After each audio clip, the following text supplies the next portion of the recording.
नमस्कार, यो भिडियो युएईमा बस्नुहुने मेरा प्रिय नेपाली दाजुभाइ तथा दिदीबहिनीहरुको लागि एकदम इम्पोर्टेन्ट र खास रहेको छ।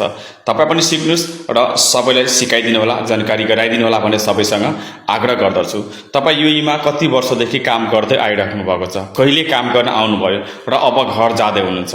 तपाईलाई थाहा छ तपाईको ग्रेजुएट कति आएको छ।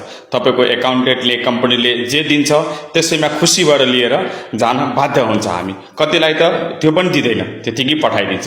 तर अब चिन्ता नगर्नुस्, म तपाईको यहाँ एउटा लिंक दिएको छु, तपाई देखिराख्नु भएको छ। सर्च बारमा गएर गुगल क्रोममा गएर सर्च बारमा गएर तपाई ग्रेजुएट क्याल्कुलेटर दुवै टाइप गर्नु होला है। त्यसपछि एउटा फर्म ओपन हुन्छ यस्तो खालको, त्यसमा लेखेको हुन्छ first day of employment, second day of employment, यानी कि जुन सालमा तपाई ज्वाइन हुनु हो त्यो पहिलोको उसमा घेरामा राख्नु होला र अब जुन सालमा तपाई जाँदै हुनुहुन्छ त्यो साल दोस्रोमा राख्नु होला। साल गते मिति सबै सोध्छ त्यो राख्नु होला। त्यति गरिसकेपछि तपाईको बेसिक सैलरी कति छ अहिलेको वर्तमान है, वर्तमान जानु बेलामा तपाईको बेसिक सैलरी कति छ त्यो बेसिक सैलरीमा तपाई राख्नु होला।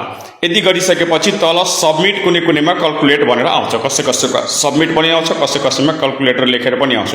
त्यो दुईटा अप्सन मध्ये एउटा अप्सनमा क्लिक गर्नु होला। क्लिक गर्ने बित्तिकै तपाईको सबै ग्रेजुएट कति पैसा भयो तल लेखेर आउँछ।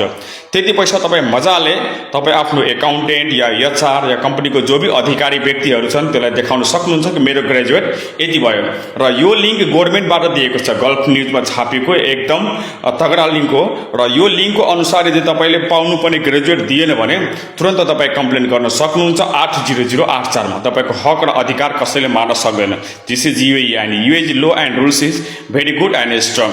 I love UAE. Jai Nepal.